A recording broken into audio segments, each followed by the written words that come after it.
YouTube! Today I thought I would do the behind the booktube tag that's been going around lately. I thought it'd be a fun little way to kind of tell you more about the way I edit, what I do, and just, I don't know, get to know me a little bit more. So the first question is, what camera do you use? And I use a Sony NEX3N. I kind of just picked it up a couple years ago and just have stuck with it since then. It has like a little handy flip screen so I can see myself, so I'm in focus. But yes, I mean, it's not like top of the range, but it's just, it works for me. I like it. It's like my little baby because I take it everywhere with me and film all the things, because I also have a channel where I film dance covers, so I kind of wanted like a decent camera for that. So when it came to starting up a booktube channel, it kind of just seemed the obvious choice to use the same camera because I already had it. The next question is, do you use any extra equipment? No, not me. I mean, occasionally I'll turn the light on. For the most part, I just wait until the sun is sort of coming in my window, which is over there. It's really annoying though, because it's at the side of the house where it's only in the evenings that the sun kind of comes into my room, so I have to wait until then to film where I can get like decent lighting like this. So yes, no extra equipment. Actually, that's a lie. I use a tripod. I have like a really tall tripod because otherwise I would have to just make a stack of stuff in the middle of my room, because my room isn't too big. But yeah, I'm rambling now. I use a tripod if that's extra enough for you. Okay, so the next question is whether or not you film your videos scripted or spontaneous. I did actually go into this in my 25 bookish facts about me video. But basically, unless it's like a book review when I'll make like a couple of notes, I just stand in front of the camera and ramble away.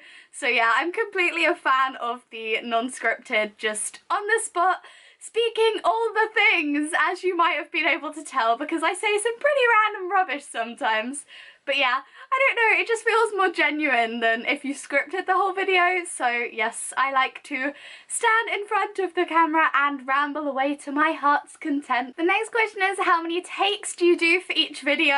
I pretty much just turn the camera on, and then if I mess up saying something, I'll just try to say it again. So the video itself will only take one take, but within that, where I say stupid stuff or just get tongue-tied or just, I don't know. So yeah, I mean, if I just turn around and ramble and say things wrong, or like I get an author's name wrong, which happens like all the time, literally, then I'll re-say it. So I guess one take of a video, but a phrase might take me like 3 or 4 attempts to say it without just saying everything wrong. The next question is, where do you find music if you use it? I don't use music in my videos because I can't be bothered to keep finding new tracks, quite honestly, and also, I don't know, I don't feel it needs it. I mean, I like videos that I watch people have. That made no sense. I like watching people who have music in the background, but I feel like for a booktube video it's not really necessary. Maybe if you're vlogging or something, it's quite nice to have a backing track, but yes, if I did go to use music, I would either go to the YouTube kind of library of musicness, or SoundCloud, which is a pretty good place to find people who'll be happy to let you use their music. The next question is, how do you make your thumbnails? I pretty much either take a photo or just like a screenshot of the video and then just like write some text on it. For example, my thumbnail right now could be and then I'd just like pause it and ta-da! The next question is, what editing software do you use to edit your videos? I use Sony Vegas Pro 13. I already had this again to film and edit dance covers, so I just used the same thing because I knew how to work it. But before that I did actually use the Windows Movie Maker that kind of came with the laptop. I don't think it's really important about what editing software you use. I think it's just a case of if you're somebody who can't do it in one take, which I completely admire people who do that. I can't for the life of me say coherently one entire video without just going off on a billion and one tangents and like messing up. But yeah, so I think it's just a case of as long as you've got something where you can cut out mistakes or like giant pauses, then it's fine. Like, you don't need anything fancy. The next question is, do you have any tips or tricks to filming and editing and all that jazz? Not really. I mean, be yourself is I would say probably just the only thing that you really should do, because you don't want to like start making videos and then have a persona or something that you put on and then you have to keep that up through all of your videos. That's kind of one of the reasons that I like to keep bloopers in my videos, because I don't know, it just shows that I'm a real person and it shows my real personality. Like, I fall a lot, I say a lot of dumb stuff, and yeah, so I like keeping that in. So yeah, be yourself, and if you're not somebody who can film long takes and just do one-shot videos, cut out the really awkward pauses, because nobody really wants to, like, I don't know, nobody's gonna want to sit there and watch you just like go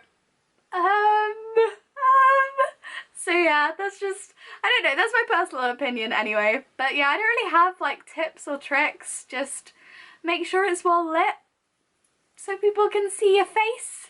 Honestly, I'd just say anybody out there who has an inkling of an idea that they want to YouTube and do all the YouTube things and make all the things, they should just, I would just say go for it, because why not? So yes, no specific particular tips or tricks, just like vague ideas, I don't know. So the last question is, what makes a video good production wise? Honestly, I think as long as people can kind of see your face, unless you're doing some kind of cool arty thing, in which case awesome, go for it. But yeah, as long as people can see your face, like, make sure it's well lit, make sure if you're holding stuff up it's in shot. Like, I don't know, that's not really production, is it? I think as long as it's well lit and you can hear what the person's saying, then it shouldn't matter about anything else, because at the end of the day all you're doing is sitting and talking about books, and that's the point of it. It's not about how pretty your background is or how, I don't know, pretty your camera is and how much money you've spent on it. It's just as long as you can see and hear what's going on, then you're fine. Also, something I noticed in my last videos, I've still not changed the date on my little calendar. It still says that it's the 14th of May, which is really bad. What is it? It's the 26th. I should have changed this so long ago. Okay, so that's just been bugging me for ages. Anyway, I hope you enjoyed this video and you maybe learned a little something or two. I doubt it. All I've pretty much done is rambled on for however many minutes, but you know. Anyway, I hope you enjoyed this video nonetheless. I make new videos several times a week, so subscribe if you want to find out when I post a new one. And I will see you next time. Bye!